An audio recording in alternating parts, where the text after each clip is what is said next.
ഇൻഫിനിക്സിൻ്റെ Infinix note 50S 5G plus എന്ന പുതിയൊരു smart phone Indian മാർക്കറ്റിൽ ലോഞ്ച് ചെയ്യാൻ പോകുന്നുണ്ട്. ഈ ഒരു ഫോണിൻ്റെ ഇന്ത്യയിലെ ലോഞ്ച് ഡേറ്റ് ഇപ്പോൾ ഒഫീഷ്യലായിട്ട് കൺഫേം ആയിട്ടുണ്ട്. പിന്നെ ഫീച്ചേഴ്സിനെ പറ്റിയിട്ടുള്ള പല കാര്യങ്ങളും ഇപ്പോൾ അറിയാനും കഴിഞ്ഞിട്ടുണ്ട്. എന്തായാലും ഈ ഒരു വീഡിയോയിൽ നമ്മൾ നോക്കാൻ പോകുന്നത് Infinix note 50S 5G plus എന്നുള്ള സ്മാർട്ട് ഫോണിനെ പറ്റിയിട്ടാണ്. ആദ്യം നമ്മൾ ഫീച്ചേഴ്സും കാര്യങ്ങളൊക്കെ നോക്കുകയാണെന്നുണ്ടെങ്കിൽ ഡിസ്പ്ലേയുടെ കാര്യത്തിൽ ഇൻഫിനിക്സ് നോട്ട് 50S 5G പ്ലസ്സിൽ 6.78 ഇഞ്ചിൻ്റെ ഫുൾ HD പ്ലസ് ഡിസ്പ്ലേ വരുന്നതായിരിക്കും. അമോലെഡ് ഡിസ്പ്ലേയുമായിട്ടായിരിക്കും ഈ ഒരു സ്മാർട്ട് ഫോൺ വരിക. എടുത്തു പറയേണ്ട കാര്യം, ഇതിൽ കർവ്ഡ് ആയിട്ടുള്ള ഡിസ്പ്ലേ വരുന്നതായിരിക്കും. പഞ്ചോൾ ഡിസൈൻ ഇതിൽ വരും. പഞ്ചോൾ വരിക ടോപ്പ് സെൻറ്റർ ഭാഗത്തായിട്ടായിരിക്കും. 144 ഹെർട്സിൻ്റെ റിഫ്രഷ് റേറ്റൊക്കെ ഇതിൽ സപ്പോർട്ട് ചെയ്യുന്നതായിരിക്കും. പിന്നെ 10 ബിറ്റ് ഡിസ്പ്ലേ പോലുള്ള ഫീച്ചേഴ്സും കാര്യങ്ങളൊക്കെ ഇതിൽ സപ്പോർട്ട് ചെയ്യുന്നതായിരിക്കും. 2304 ഹെർട്സിൻ്റെ PWM ഡിമ്മിംഗ് എന്നുള്ള ഫീച്ചർ ഇതിൽ സപ്പോർട്ട് ചെയ്യും.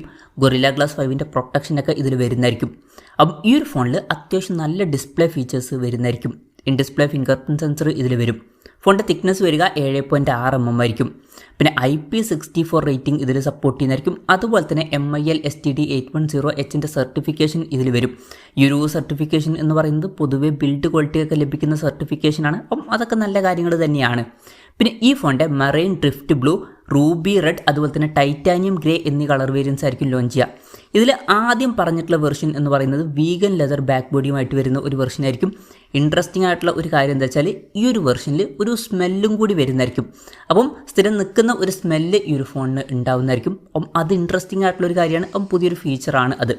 ഇനി പ്രോസസ്സറിൻ്റെ കാര്യത്തിലോട്ട് വരികയാണെന്നുണ്ടെങ്കിൽ MediaTek Dimensity 7300 അൾട്ടിമേറ്റ് എന്ന പ്രോസസ്സറുമായിട്ടായിരിക്കും ഈ ഒരു സ്മാർട്ട് ഫോൺ വരിക. ഇപ്പം ഈ ഒരു പ്രോസസ്സർ എന്ന് പറഞ്ഞാൽ 15,000 രൂപ പ്രൈസ് റേഞ്ചിലൊക്കെ ആണെന്നുണ്ടെങ്കിൽ വളരെ മികച്ച പ്രോസസ്സർ എന്ന് പറയാവുന്നതാണ്. ഇപ്പം 20,000 രൂപയ്ക്ക് താഴെയാണെന്നുണ്ടെങ്കിൽ തിരക്കേടില്ലാത്ത പ്രോസസ്സർ എന്നും പറയാവുന്നതാണ്. പിന്നെ 5G സപ്പോർട്ടും കാര്യങ്ങളൊക്കെ ഇതിൽ വരുന്നതായിരിക്കും.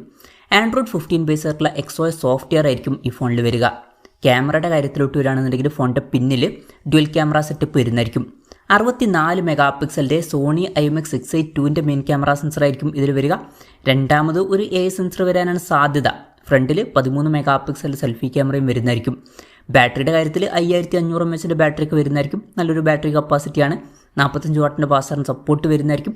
പിന്നെ Type-C ചാർജിംഗ് പോർട്ടും ഇതിൽ വരുന്നതായിരിക്കും. അപ്പം അത്യാവശ്യം തിരക്കേടില്ലാത്ത നല്ലൊരു ബാറ്ററി സെറ്റപ്പ് ഇതിൽ വന്നേക്കാം. അപ്പം ഇതൊക്കെയാണ് ഫീച്ചേഴ്സിനെ പറ്റി പറയാനുള്ള കാര്യങ്ങൾ. ഇനി ലോഞ്ച് ഡേറ്റിൻ്റെ കാര്യം പറയുകയാണെന്നുണ്ടെങ്കിൽ April 18 ഈ സ്മാർട്ട് ഫോൺ ഇന്ത്യൻ മാർക്കറ്റിൽ ലോഞ്ച് ചെയ്യാൻ പോകുന്നത്. ലോഞ്ച് ഡേറ്റ് ഇപ്പോൾ ഒഫീഷ്യലായിട്ട് കൺഫേം ആയിട്ടുണ്ട്. പിന്നെ വിലയുടെ കാര്യം പറയുകയാണെന്നുണ്ടെങ്കിൽ അതിനെപ്പറ്റിയിട്ടുള്ള കാര്യങ്ങൾ ഇപ്പം അറിയാൻ കഴിഞ്ഞിട്ടില്ല. എന്നാലും നമ്മുടെ എക്സ്പെക്റ്റേഷൻ പറയുകയാണെന്നുണ്ടെങ്കിൽ ഈ ഒരു ഫോണിൻ്റെ വില ഒരു 18,000 to 20,000 രൂപ പ്രൈസ് റേഞ്ചിലായിട്ട് വന്നേക്കാം. കൺഫർമേഷൻസ് ഒന്നുമില്ല, ജസ്റ്റ് നമ്മുടെ എക്സ്പെക്റ്റേഷൻ പറഞ്ഞു എന്നേ ഉള്ളൂ. എന്തായാലും ഇൻഫിനിക്സിൻ്റെ നോട്ട് 50S 5G പ്ലസ് എന്ന പുതിയൊരു സ്മാർട്ട് ഫോൺ ഇന്ത്യൻ മാർക്കറ്റിൽ ലോഞ്ച് ചെയ്യാൻ പോകുന്നുണ്ട്. ഈ ഒരു ഫോണിനെ പറ്റിയിട്ടുള്ള നിങ്ങളുടെ അഭിപ്രായം ജസ്റ്റ് ഒന്ന് കമൻറ്റ് ചെയ്യുക. അതുപോലെ തന്നെ ഈ ഒരു സ്മാർട്ട് ഫോൺ ഇന്ത്യൻ മാർക്കറ്റിൽ നിങ്ങൾ ഏത് പ്രൈസിങ്ങിലാണ് എക്സ്പെക്റ്റ് ചെയ്യുന്നത് എന്നുള്ള കാര്യം കൂടി ജസ്റ്റ് ഒന്ന് കമൻറ്റ് ചെയ്യുക.